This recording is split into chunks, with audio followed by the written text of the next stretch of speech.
Look at these deployments. They seem mighty, right? Well, now have a closer look. Don't these weapons look very bouncy and inflated? Well, that's because they are. These are not original weapon systems. They're just a bunch of inflated balloons meant to fool the enemy. The world has moved over such deception tactics now.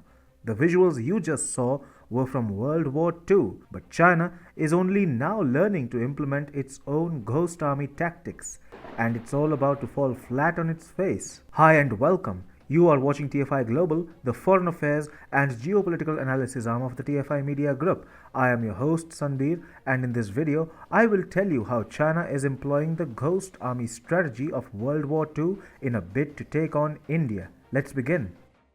There is not much to distinguish between the numbers of the Indian Army and the Chinese PLA ground force, but they are miles apart when it comes to the men in charge of affairs, from top-level commanders to lower-rung troops. While the Indian Army is a battle-hardened force excelling in mountain warfare, the PLA-GF has a number of issues to fight with, from inexperience and insubordination to corruption and lack of acclimatization. And then a majority of Chinese soldiers are wimps and sissies. So China really has a problem at hand. How does an expansionist country which wants to dislodge the United States from the global #1 spot achieve its goals? Simple. Make a ghost army. China has a ghost army. No, it is not comprised of soldiers or lethal weapon systems. In fact, China's ghost army is just as inflated as the Chinese economy. That's right.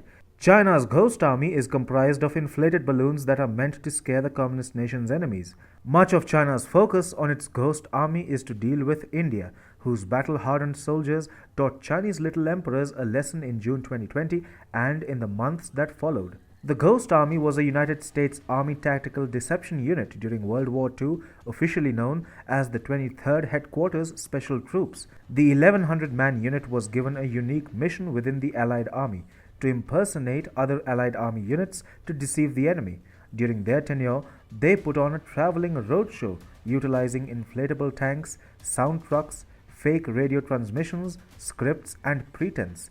They staged more than 20 battlefield deceptions, often operating very close to the front lines. The Ghost Army used a range of misdirection techniques. False military equipment included hundreds of inflatable tanks that looked from a distance exactly like the real ones and successfully tricked German aerial reconnaissance. Another team was responsible for bogus radio traffic.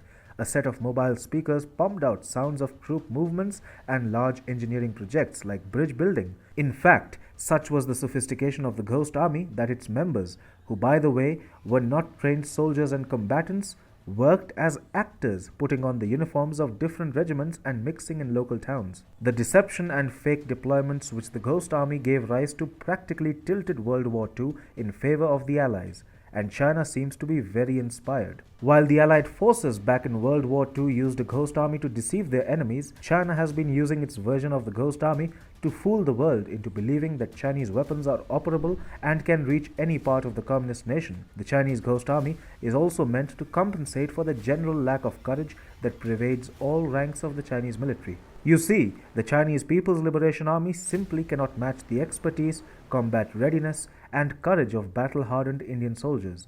Therefore, the only way China can try to tilt the scales in its favor is if it convinces India that its weapon systems and men are surviving at the excruciating mountain heights throughout the year just as seamlessly as Indian soldiers and machines are. China has not fought a full-fledged war since 1979. In 1979, it fought Ho Chi Minh's forces in Vietnam and got its pants pulled down in an epic humiliation that the communist nation will never be able to recover from.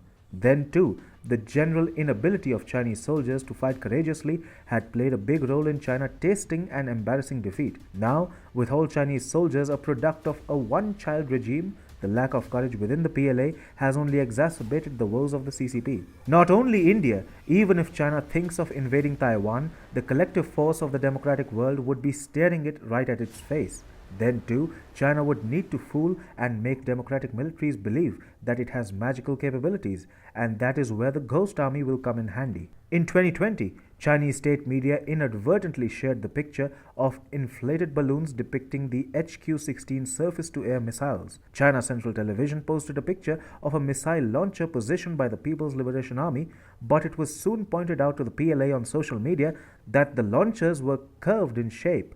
Upon closer examination, users found that the PLA had inflated and painted balloons so that they look identical to their HQ-16 surface-to-air missile. China's ghost army is just as pathetic as its original military forces. If ordinary citizens on social media were able to identify the PLA's inflated balloons, there is no way China's deception campaigns are going to stand the test of time during a war with countries like India and the United States.